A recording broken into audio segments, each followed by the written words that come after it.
Ladies and gentlemen, welcome back to the LASTCAR Fantasy Championship Series as we begin the chase for the Sprint Cup Championship for 2015 with round one at the Chicagoland Speedway, the myafibstory.com 400. First, a little bit of news. This is actually going to be the final LASTCAR Fantasy Championship Series season. We're going to go ahead and wrap it up after Homestead this year, but not to fret everybody, we're going to replace it with something a little bit more professional, a little bit more I think something that you're all going to enjoy. So stay tuned for that in 2016. And in the meantime, let's see how the Fantasy Championship deal here is going to predict this year's Sprint Cup champion. So before we get to that, let's go ahead and jump into the qualifying race. 25% distance will make up the race here. 9 drivers are going to transfer in. On the pole, it's going to be Cole Witt to the number 35, one of the very far-reaching chase potential drivers last week at Richmond. But he is going to start on the pole in the qualifying race today next to Alex Bowman for Tommy Baldwin Racing. The second row is going to be Justin Algar for H. Scott Motorsports next to Ryan Blaney,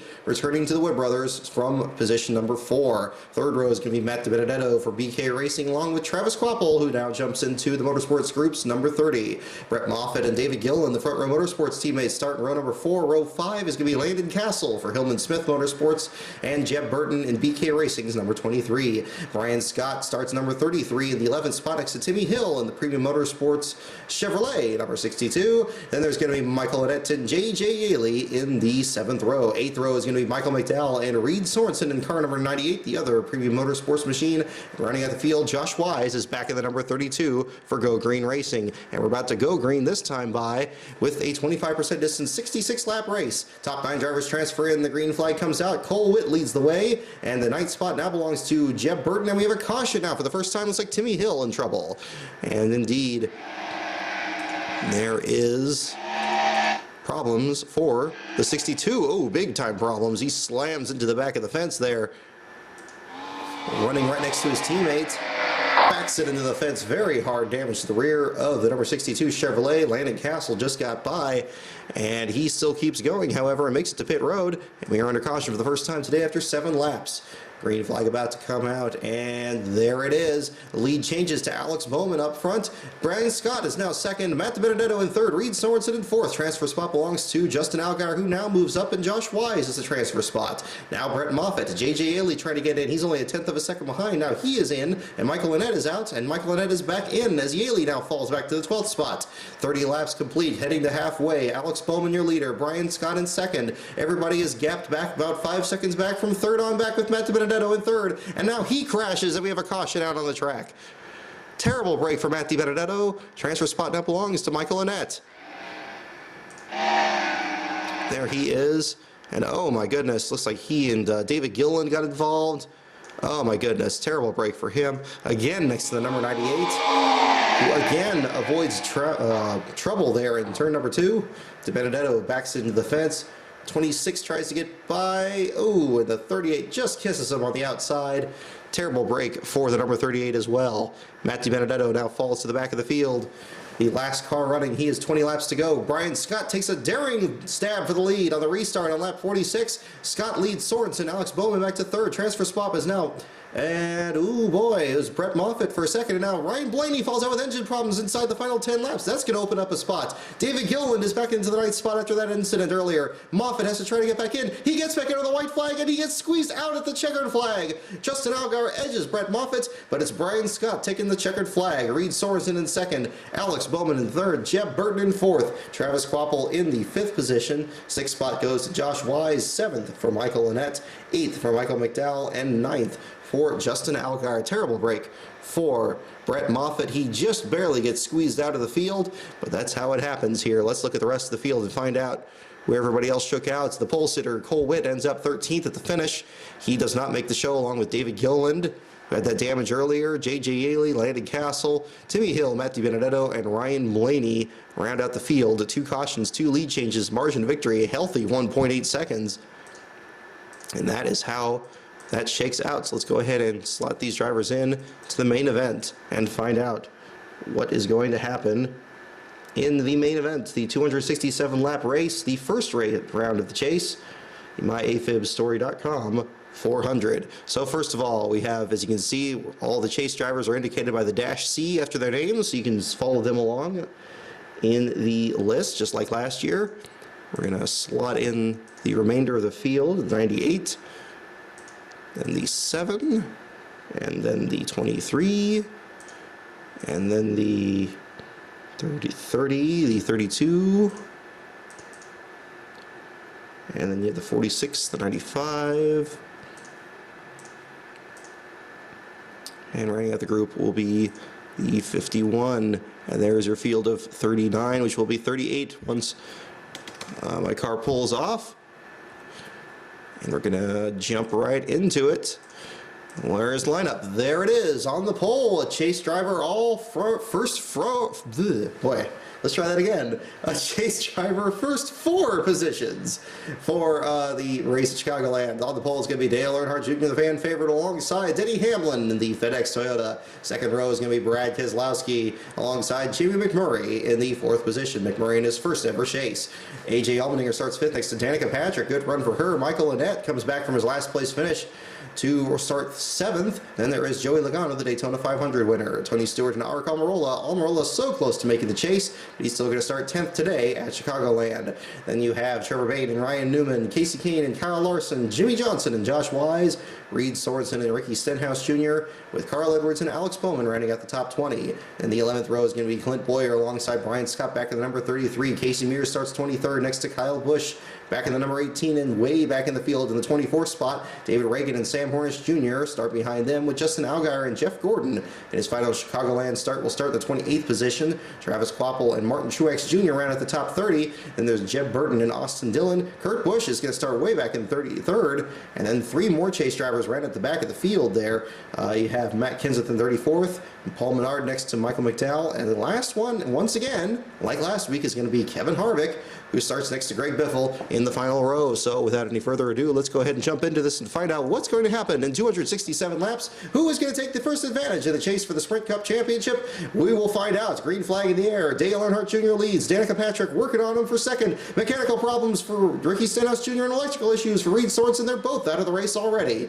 Green flag still stays out. 13 laps complete. Dale Earnhardt Jr. is on cruise control. Jamie McMurray up to second, now 4th. He slips back, and Jeff Gordon tries to work his way into the pack.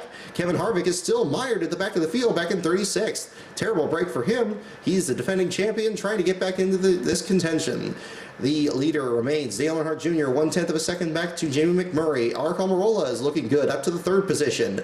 We have all 36 cars now still running. Greg Biffle falls to the back of the field. Paul Menard is now struggling at the back of the field. Dale Earnhardt Jr. leads. Jamie McMurray. Tony Stewart enters the fray. 48 green flag laps, and Almirola is up to 2nd. Jeff Gordon up to 3rd. McMurray is back to 6th, and Almirola takes the lead from Dale Earnhardt Jr. Jr. back to 3rd. Almirola, your leader. Kyle Larson to 2nd. Jeff Gordon gets 3rd from Jr. Jr. is falling back to 5th. Gordon is up to 2nd. Pit stop cycling through for the first time. Still under green. 68 laps complete.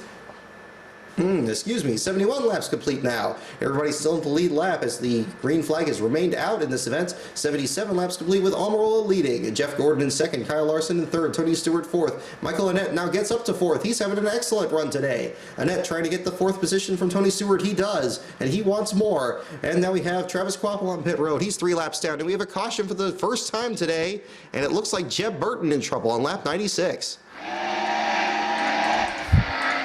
Casey Mears slow on the track. Oh, it looks like Jeff Gordon has damaged the rear of his machine. Oh my goodness, Jeff Gordon has crashed out of the 2nd position. Jeff Gordon running 2nd all by himself just loses it into the outside wall. A terrible break for him. You can't win the chase in this race, but you can lose it. Kyle Larson makes contact with him and spins out. Oh, AJ Allmendinger just barely misses him. I don't know how he missed contact there. But there is Jeff Gordon with trouble. I don't know if Jeb Burton got collected with Larson. Doesn't look like it. And we look at the rest of the field. A very shocking turn of events here.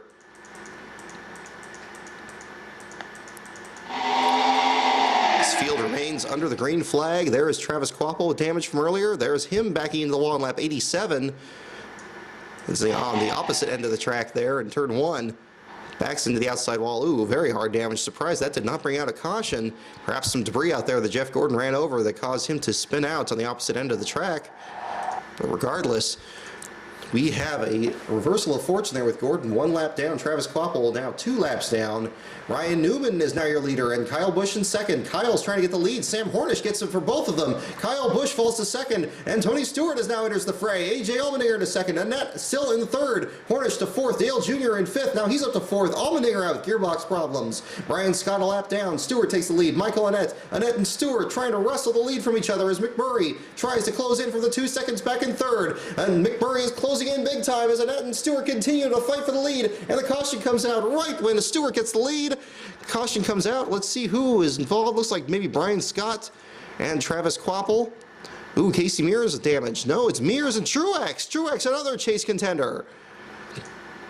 He was stuck back in the 30th spot. Oh, and Casey Mears slides into him. Truex, the wrong place, the wrong time. And the Furniture Row Motorsports team has backed it into the outside wall, lap 126, and brings out that caution flag. And let's find out what the next change will be. Kevin Harvick has gone from worst to first and is now leading. And Danica Patrick has the lead from all of them. Now Joey Logano to the lead. Paul Menard to second. Aric Almirola is in third. And here is Austin Dillon. Sam Hornish Jr. trying to get the spot. And we close in on the final 100 laps. Joey Logano leads. And now Logano is out with engine problems. Logano out of the race. Jeff Gordon is out with engine problems. Aric Almirola leads. Gearbox problems for Alex Bowman. Almirola leads his teammate Sam Hornish Jr. Tony Stewart in third. They are 3 seconds back. Carl Edwards is now the only chase driver in the top 7 as Jimmy Johnson is back to 8th. Several drivers trying to get back into contention, but we have 2 chase drivers out. Kevin Harvick 2 laps down. And we continue under the green flag. Almirola is out with engine problems. That's going to give the lead to his teammate Sam Hornish. Tony Stewart in the second spot. Carl Edwards in third. Edwards could have a huge points day today with Jimmy Johnson back in the 8th position. Everybody else mired in mid-pack. Hornish and Stewart battle for the lead as we close in on the final 67 laps of the race. Johnson and Keselowski and Boyer now entering the pack. Edwards is now up to 5th. And we continue under the green flag. Pit stops again. Trevor Bainstown leads. And we have Paul Menard up to second. Menard leads before he pits. McDowell gets the lead. And the caution flag comes out right at the end of pit stops. And let's find out what brought out that. A crazy exchange for the lead. A very intense race. Here in the middle and closing stages of the MyAFibStory.com 400. And let's find out what brought out the yellow flag. As McMurray is back here in the 22nd spot. Having a challenging run for him. See damage to the... Ooh, Sam Hornish had damage here. Was this just happened now? Oh my goodness. Indeed, Sam Hornish Jr. in the second spot racing with Tony Stewart. He just comes off the corner and loses it in front of Tony, backs into the outside wall. That's going to slow down the rest of the pack behind him. Let's switch to camera 2 to find out what's going on. There's Jimmy Johnson slowing down, and Sam Hornish Jr. has taken himself out of contention and almost take out Jimmy Johnson and Carl Edwards behind him. And that's why you have now Michael McDowell up front. Green flag in the air, less than 60 laps to go. McDowell leads. Tony Stewart, Jeb Burton, Kyle Busch, Trevor Bayne, your top 5. Busch and Hamlin, your top chase drivers. The next one goes back to Carl Edwards in 11th. Suspension problems for Justin Allgaier take him out of the race. There are only 30 cars running and only 25 on the lead lap. Kurt Busch now loses 2 laps. He's made contact with the outside wall. McDowell and Jeb Burton still lead. There's 1/10 of a second between them. Jeb Burton now takes the lead. He wants to win his first career Cup Series victory. Tony Stewart is 1/10 of a second behind, looking for his first of the season. Michael McDowell in third. Teammates Kyle Busch and Denny Hamlin lurking in 4th and 5th. They are 6 seconds back with less than 20 laps to go, and Stewart takes the lead from Jeb Burton. 3rd goes to Michael McDowell. 4th goes to Greg Biffle. 5th is David Reagan. Kyle Busch is falling back to the 8th spot with Denny Hamlin in 9th. Michael Annett back in the 10th spot. 2 seconds the margin with Tony Stewart on his way to his first victory of the season. White flag, checkered flag. Tony Stewart wins his first Cup Series race of the season. Jeb Burton, a career best 2nd. David Reagan, a strong 3rd. Michael McDowell, a very good 4th spot from starting 35th. Greg Biffle comes from 37th to finish 5th. 6th spot goes Trevor Bayne, Austin Dillon, and then Kyle Busch and Denny Hamlin are the top 2 chase drivers as the chase drivers struggled in the closing stages of the race. Looking through the rest of the field, look at that. Dale Jr., Kevin Harvick, Brad Keselowski, all outside the top 10. Jimmy Johnson back to 20th after getting held up by Sam Hornish. Martin Truex made contact with the outside wall. Jamie McMurray struggled through the event. Ryan Newman in 28th. Kurt Busch in 30th. And then at the back of the field, several more retired from the event. Joey Logano, Jeff Gordon towards the back of the field, and Reed Sorensen and Ricky Stenhouse with the early retirees from the event. So we look at the field here, 3 cautions, but 26 lead changes. A very competitive event, especially in the middle stages there. 3 seconds, the margin of victory between Tony Stewart and Jeb Burton. And that is the tail of the tape. So let's go ahead and back out of this and find out what that looks like on the chart. As we take a look at the chart here for the first round of the chase, if the rest of the races are that exciting, well, we're going to be in for a heck of a show here. Tony Stewart, your winner. He led 42 laps, but that was enough. Jeb Burton led 15 and gets second. The most laps led went to Art Almirola, who led 66, but the engine problem took him out of the event towards the end of the race. Was running 10th at the time. And that is tail of the tape. So chase drivers spread out all the way at the beginning of the field and at the end. Top 4 were chase drivers at the start, but we're not at the finish. So until then, enjoy the race this weekend, everybody, and we will see you next week for New Hampshire, and we find out what will happen in the Challenger round of the 2015 Chase for the Sprint Cup Championship. Enjoy the race weekend, everybody, and I will hopefully not be as tongue-tied next week. Thank you for bearing with me.